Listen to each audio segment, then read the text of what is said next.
누가는 의사였습니다. 골로새서 4장 14절을 보면 사랑받는 의사 누가와 그렇게 말씀하죠. 그는 직접 예수님을 따른 것은 아닙니다. 그래서 12 제자의 명단에는 그의 이름이 없습니다. 그럼에도 그는 복음서를 썼는데 이는 목격자들과 말씀에 일꾼된 자들이 전하여 준 내력이 있었기 때문입니다. 이를 근거로 누가는 그의 복음서를 저술했는데, 누가복음은 신약 성경에서 가장 긴 책입니다. 누가는 누가복음과 더불어서 사도행전도 저술했는데, 누가복음과 사도행전은 신약 성경의 4분의 1을 차지합니다. 분량 면에서는 바울 서신보다도 양이 많습니다. 그럴 때 누가는 그 예수님의 탄생 기사로 그의 복음서를 시작하죠. 사실 예수님의 탄생을 다루는 책은 마태와 누가복음이 유일합니다. 마가는 예수님의 탄생 기사를 생략한 채 예수님의 세례 받으심으로 그의 복음서를 시작하고, 요한은 예수님이 말씀이시다, 태초에 말씀이 계시니라, 이 로고스 기독론으로 그의 복음서를 시작합니다. 그러다 보니까 성탄절이 오면 사실은 여러 가지로 곤욕스럽습니다. 마태복음과 누가복음의 이 짧은 본문에서 매년 성탄절 메시지를 준비해야 하기 때문에 그렇습니다.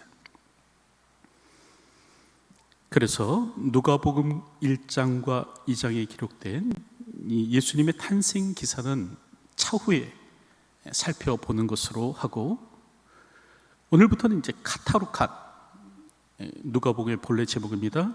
이 누가복음 3장의 내용부터 살펴보도록 하겠습니다. 오늘 우리가 보던 이 누가복음 3장에는 세례 요한이 등장하는데, 누가복음 3장 1절부터 2절을 보면 그렇게 기록하죠. 디베레 황제가 통치한 지 15해, 곧 본디오 빌라도가 유대의 총독으로, 헤롯이 갈릴리의 분봉왕으로, 그의 동생 빌립이 이두레와 드라고니 지방의 분봉왕으로, 루사니아가 아빌렐레의 분봉왕으로, 안나스와 가야바가 대제사장으로 있을 때에 하나님의 말씀이 빈들에서 사가랴의 아들 요한에게 임한지라. 여기서 디베리오, 다시 말하면 티베리우스는 로마의 두 번째 황제입니다.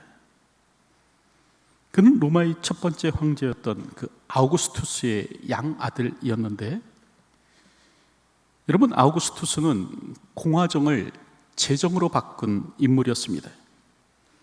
다시 말하면 이제 원로원에서 이렇게 로마를 이끌어가던 것을 이제 황제가 다스리는 나라로 이렇게 바꿨습니다.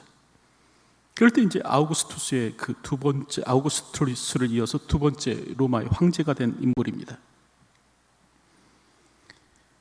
이때 이제 본디오 빌라도는 유대의 총독이었는데, 여러분, 베들레헴에서 영아를 학살한 사람이 있죠. 헤롯 대제입니다. 근데 이 헤롯 대제가 죽자 로마는 이 팔레스타인을 세 조각으로 나눠서 헤롯의 세 아들들이 분봉왕으로 다스리도록 허락합니다. 그래서 이스라엘 남부 지역 유대 땅은 헤롯 아켈레오가 다스렸는데, 여러분, 그는 성격이 포악해서 금방 왕의 자리에서 쫓겨납니다. 그러자 로마는 새로운 분봉왕을 세우지 않고 총독을 파견해서 유대 땅을 다스리도록 했는데, 그래서 온 것이 바로 본디오 빌라도입니다. 반면 이스라엘이 그 북부 지역이죠, 갈릴리 지역, 이 갈릴리 지역은 헤롯의 또 다른 아들인 헤롯 안티파스가 다스렸는데, 여러분 그는 우리가 알듯 그의 이복 동생이었던 빌립, 그 빌립의 아내를 빼앗습니다. 헤로디아를 자신의 아내로 취하는 거예요. 그리고 이를 비판한 세례 요한의 목을 뱁니다. 그리고 당시 예루살렘은 안나스와 가야바가 대제사장으로 있었는데, 여러분 대제사장이 두 명이다. 이상하죠? 구약 성경에 보면 대제사장이 죽어야 다른 대제사장이 세워집니다. 그런데 이때는 대제사장이 두 명이었어요. 까닭은 돈을 주고 대제사장직을 샀기 때문에 그렇습니다. 특별히 이 가야바는 이제 안나스의 사위로서요, 이 둘이 예루살렘 성전을 장악한 겁니다. 그럴 때 하나님의 말씀이 사가랴의 아들 요한에게 임했다라는 겁니다. 말라기 선지자 이후 400년간 침묵하셨던 하나님께서 드디어 이제 침묵을 깨시고 사가랴의 아들 요한에게 말씀하신 겁니다. 그럴 때 요한은 무엇을 외쳤나? 심판의 임박성을 외쳤습니다. 그래서 이제 누가복음 3장 9절을 보면 이미 도끼가 나무 뿌리에 놓였으니, 공동번역 성경은 도끼가 이미 나무 뿌리에 닿았으니 그렇게 번역하던데, 여러분 이는 심판의 임박성을 말합니다. 그러니까 심판이 먼 훗날에 있을 것이 아니라 곧 있을 것이다 말씀하는 것이죠. 그러기에 세례 요한은 무엇을 말하나? 회개를 말합니다. 회개의 세례를 전파하는 것입니다. 여러분 우리가 알듯 회개란 하나님과의 신실한 관계로 돌아오는 것을 뜻하죠. 그러기에 후회와는 다릅니다. 여러분 후회는 자신이 내린 결정이 잘못됐다고 느끼는 그런 감정, 그 감정을 말하는데, 인간은 누구나 후회합니다. 이는 가룟 유다 역시도 마찬가지였는데요. 마태복음 27장 3절을 보면 그때 예수를 판 유다가 그의 정죄됨을 보고 스스로 뉘우쳐, 그렇게 말씀하는데, 여러분 이는 유다의 회개가 아닌 후회를 말하는 겁니다. 그러니까 괜히 유다가 예수를 팔았다 그렇게 생각했다는 거죠. 그래서 유다는 은 30을 대제사장과 장로들에게 도로 갖다 줍니다. 그리고 이제 후회를 하다가 결국 스스로 목을 메어 죽습니다. 여러분 이처럼 후회에는 하나님과의 관계 회복이 없습니다. 자책감도 있고 죄의식도 존재하지만 하나님과의 관계 회복은 없는 겁니다. 하지만 회개는 관계의 회복입니다. 하나님과의 신실한 관계로 돌아가는 겁니다. 우리는 그러한 것을 누가복음 15장의 말씀을 통해서도 보게 되는데, 둘째 아들이죠, 흔히 탕자라고도 하는데, 이 둘째 아들이 아버지의 유산을 가지고 먼 나라로 갑니다. 그리고 그곳에서 이제 허랑방탕한 삶을 사는 거예요. 전 재산을 잃게 되는데 그는 곧 후회합니다. 하지만 성경을 보면요, 이 둘째 아들은 후회만 하고 있지는 않더라는 거예요. 그는 다시 아버지께로 돌아갑니다. 그리고 아버지께 말하죠. 내가 하늘과 아버지께 죄를 지었사오니. 그러면서 관계를 회복하더라, 아버지와의 관계를 회복하더라라는 것이죠. 여러분 이처럼 참된 회개에는 관계 회복이 있습니다. 그러니까 하나님과의 관계 회복이 없다면 여러분, 그건 후회하는 거지 회개하는 것이 아닙니다. 오늘도 나는 하나님과 어떤 관계 속을 살아가고 있는지 생각해 보았으면 합니다. 이처럼 회개는요, 하나님과의 관계의 회복이고요, 더불어 오늘 성경을 보면 참된 회개에는 회개에 합당한 열매가 있어야 합니다. 여러분, 회개란 우리가 알듯 말의 변화가 아닙니다. 삶의 변화가 회개입니다. 히브리어로 이 회개는 슈바인데, 슈브라는 돌아가다, 되돌아가다 라는 말의 명사형입니다. 그럴 때 이 슈브라는 말은요, 정반대 방향으로 이동하는 것을 말합니다. 그러기에 진정으로 회개한 사람은 이전과 동일한 삶을 살 수 없습니다.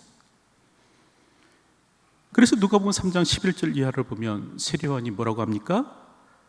옷 두 벌 있는 자는 옷 없는 자에게 나눠줄 것이요, 먹을 것이 있는 자도 그렇게 할 것이니라 하고, 세리들도 세례를 받고자 하여 와서 이르되 선생이여 우리는 무엇을 하리이까 하매 이르되 부과된 것 외에는 거두지 말라 하고, 군인들도 물어 이르되 우리는 무엇을 하리이까 하매 이르되 사람에게서 강탈하지 말며 거짓으로 고발하지 말고 받는 급료를 족한 줄로 알라 하니라.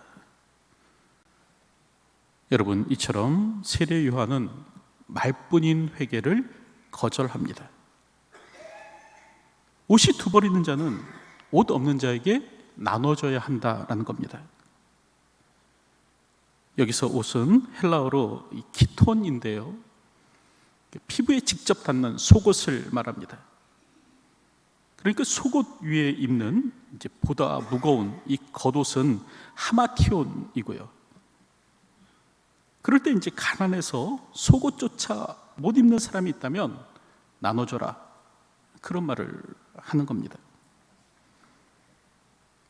또한 세리는 부과된 것 외에는 거두지 말아야 한다고 말을 합니다. 당시 토지세와 인두세는 로마 정부가 직접 징수했습니다. 그러나 관세와 통행세는 세리에게 징수 권한을 주었는데, 일정 금액 이상을 내면 이제 그 나머지는 세리가 알아서 하도록 했습니다. 그러다 보니 세리들은 과도한 세금을 매겼고 결국 많은 이들로부터 원성을 샀습니다. 그럴 때 요한은 부과된 것 외에는 거두지 말라, 그렇게 말을 합니다. 또한 군인들은 받은 급료를 족한 줄 알아야 한다라고 합니다. 여기서 군인은 로마 군대의 자원에서 입대했던 사람, 혹은 헤롯의 병졸일 수 있는데, 이들의 처지는 열악했습니다.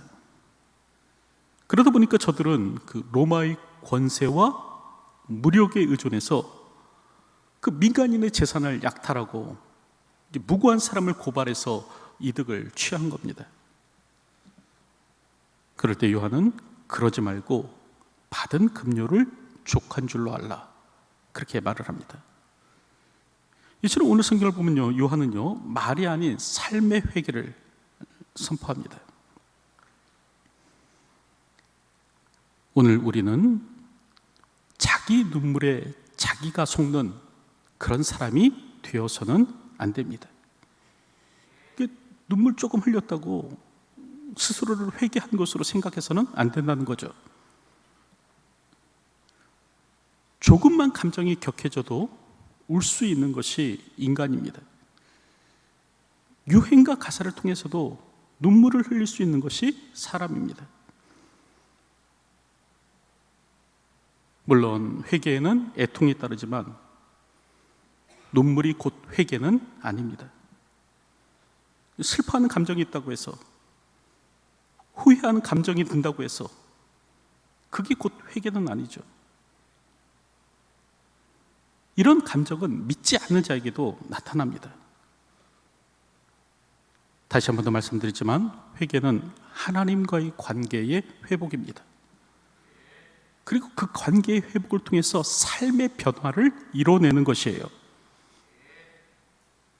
여러분, 슬퍼했지만 이전과 똑같은 삶을 살아간다면 여러분, 그건 감상에 빠진 것이지 회개가 아닙니다. 오늘도 삶의 변화에 이룰 수 있는 저희가 되어야겠습니다. 그럴 때 하나님께서는 우리에게 생명을 허락하시고 우리의 죄를 사하여 주실 것입니다. 특별히 회개와 관련해서 우리가 기억해야 될 것은, 여러분, 우리는 남의 옷을 찢는 자가 아니라 내 옷을 찢는 사람이 되어야 합니다. 남들 보고 회개하라고 외치는 사람이 아니라 나부터 회개하는 사람이 되어야 되죠. 토끼가 이미 나무 뿌리에 닿아 있습니다. 그럴지라도 우리가 회개하면 하나님은 우리를 품어주시고 받아주시며 용서하여 주실 것입니다. 하늘보다 넓은 가슴으로 우리를 맞아 주실 것입니다. 오늘도 이 하나님께로 돌이키는 저와 여러분이 되어야겠습니다. 이처럼 세례 요한은 광야에서 사람들을 향해서 회개의 세례를 전파했는데, 그러자 사람들은 요한을 그리스도신가 생각합니다. 여러분, 여기서 그리스도라는 말은 헬라어죠. 히브리어로는 메시아. 직접적인 뜻은 기름 부음 받은 자로 구원자를 말합니다. 그럴 때 사람들은 요한이 그리스도신가 생각했다는 겁니다. 15절을 보면 백성들이 바라고 기다림으로, 그럼 무엇을 바라고 기다렸냐면 백성들이 메시아를 바라고 기다렸다는 거예요. 모든 사람이 요한을 혹 그리스도신가, 다시 말하면 메시아신가 심중에 생각하니 라고 말씀합니다. 앞에서 살펴본 대로 당시 유대 사회는 너무나 암울했습니다. 세상의 권력은 강포하였고 종교계는 썩을 대로 썩었습니다. 그 어디에도 소망을 두고 살 곳이 전혀 없었는데, 그래서 사람들은 무엇을 기대하기 시작했는가? 메시아의 오심을 기대했습니다. 그래서 당시 유대인들의 마음에는 메시아 대망 사상이 그 어느 때보다 강렬했습니다. 그럴 때 사람들은 요한이 그들이 기다리던 메시아가 아닌가 생각했다는 겁니다. 그럴 때 요한은 재빨리 자신의 정체를 밝히죠. 나는 물로 너희에게 세례를 베풀거니와 나보다 능력이 많으신 이가 오시나니 나는 그의 신발끈 풀기도 감당하지 못하겠노라. 그는 성령과 불로 너희에게 세례를 베풀 것이요, 그렇게 말을 합니다. 요한은 자신을 물로 세례를 베푸는 사람이라고 그렇게 말을 합니다. 반면 내 뒤에 오시는 그분은 성령과 불로 세례를 베푸시는 분이시다. 여러분, 여기서 물은 씻음, 정결을 뜻하죠. 불도 마찬가지입니다. 소멸, 씻음, 정결을 뜻합니다. 그럴 때 이 둘은요, 그 의미가 동일하지만 능력은 다릅니다. 다시 말하면 요한은 단지 회개의 징표로 세례를 주는 사람이지만 그분은 실질적으로 죄를 소멸하여 주시는 분이시다라는 거예요. 그래서 요한은 나는 그의 신발끈 풀기도 감당하지 못하겠노라 라고 말을 합니다. 당시 유대 사회에서 신발끈 푸는 일은 아주 비천한 자가 하는 일이었습니다. 같은 히브리인 종에게는 시키지 않는 일이었습니다. 때 요한은요, 자신이 그분의 신발끈 풀기에도 부족한 사람이다, 그런 말을 한 겁니다. 이를 통해서 자신이 이제 메시아가 아니며 오실 메시아가 따로 있음을 말하는 겁니다. 자신에게 집중되는 사람의 관심을 이제 오실 그분 예수님께로 돌리는 겁니다. 여러분, 이렇듯 요한은 자신의 작음을 알고 그분의 크심을 아는 그런 사람이었습니다. 오늘 우리는 요한과 같이 예수님만을 드러낼 수 있는 사람이 되어야 합니다. 예수님만을 비출 수 있는 사람이 되어야 합니다. 우리가 주인공이 아닙니다. 우리가 주인공이 되려고 해서는 안 되죠. 오늘 우리는 예수님만을 드러내고 예수님만을 비춰내는 사람이 되어야 합니다. 그래서 코리텐범 여사는 나귀가 착각하면 쓰겠습니까? 그런 말을 했죠. 코리텐범은 그 네덜란드 출신의 여성입니다. 2차 세계대전 중에 나치로부터 유대인들을 숨겨줬는데 결국 이제 이게 발각되어서 포로 수용소로 끌려갑니다. 그리고 이제 그 포로 수용소에서 아버지와 언니를 잃게 되는데 그녀만큼만은 끝까지 믿음을 지키며 살다가 마침내 기적적으로 살아남습니다. 나치의 핍박 속에서도 살아남은 그녀는 그 후 이제 가는 곳마다 이 감동적인 간증을 하면서 복음을 전파했는데, 그럴 때 많은 사람들은 그녀에게 박수갈채를 보냈습니다. 그때 한 기자가 묻죠. 여사님, 이처럼 많은 사람들이 여사님을 향해 열광하는데 기쁘지 않으십니까? 그러자 코리텐범은 이런 말을 했습니다. 나귀가 착각하면 쓰겠습니까?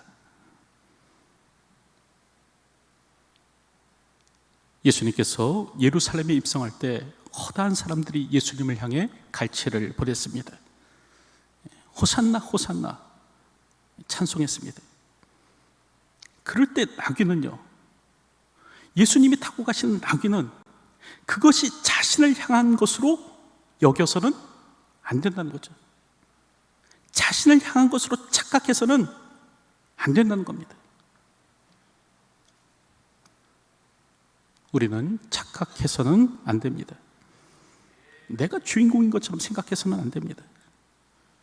우리는 그분의 종이에요. 그분의 신발끈조차 풀기에 부족한 사람입니다. 오늘도 세례 요한과 같이 나의 작음을 알고 그분의 크심을 아는 그런 삶을 살아가는 저희들이 되었으면 합니다. 오직 그리스도만을 높이는 삶이 되십시오. 세상으로 주님만을 주목하여 살 수 있도록 하십시오. 그게 바로 진짜 가치 있는 삶인 것입니다. 이제 말씀을 맺으려고 하는데, 하나님께서는 예수님의 오심을 예비하는 자로 세례 요한을 세우십니다. 이때 세례 요한은 광야에서 회개의 세례를 베풀었는데, 여러분, 회개는 후회가 아니죠. 하나님 품으로 돌이키는 겁니다. 하나님과의 관계의 회복이죠. 그리고 이것을 통한 삶의 변화입니다. 하나님께서는 회개한 자에게 새 생명과 죄 용서를 허락하여 주십니다. 이처럼 요한이 회개의 세례를 베풀자 사람들은 그가 그리스도가 아닌가 생각했습니다. 하지만 요한은 자신이 그리스도가 아님을 분명히 밝히죠. 자기는 미천한 종이고 주인공은 예수님이라는 겁니다. 이처럼 요한은 자신의 작음을 알고 그분의 크심을 아는 사람이었습니다. 오늘 우리도 이와 같은 삶을 살아야 할 줄로 믿습니다. 오늘도 나의 작음을 알고 그분의 크심을 알아 오늘도 나의 삶으로 예수님의 그리스도 되심을 분명히 드러내며 이 땅을 살아가는 삶이 되어야겠습니다. 오늘도 그런 은혜와 복이 저와 여러분의 삶 가운데 있기를 주님의 이름으로 축원드립니다. 기도하겠습니다. 하나님, 오늘도 진정한 회개에 이를 줄 아는 저희가 되기를 소원합니다. 후회를 회개로 생각지 않도록 도와주시고 다시 한번 더 하나님과의 관계를 회복하며 삶의 변화를 이뤄내는 저희들이 되게 하여 주시옵소서. 더불어 오늘도 주어진 삶을 살아갈 때 나의 작음을 알고 주님의 크심을 아는 삶을 사는 저희가 되기를 소원합니다. 미천한 종의 불과함을 고백할 수 있도록 도와주시고 우리 삶의 주인공은 예수님이심을 분명히 고백함으로 살아가는 저희들이 되게 하여 주시옵소서. 오늘도 이런 삶을 사는 저희가 되게 하여 주시옵소서. 예수님의 이름으로 기도하옵나이다. 아멘.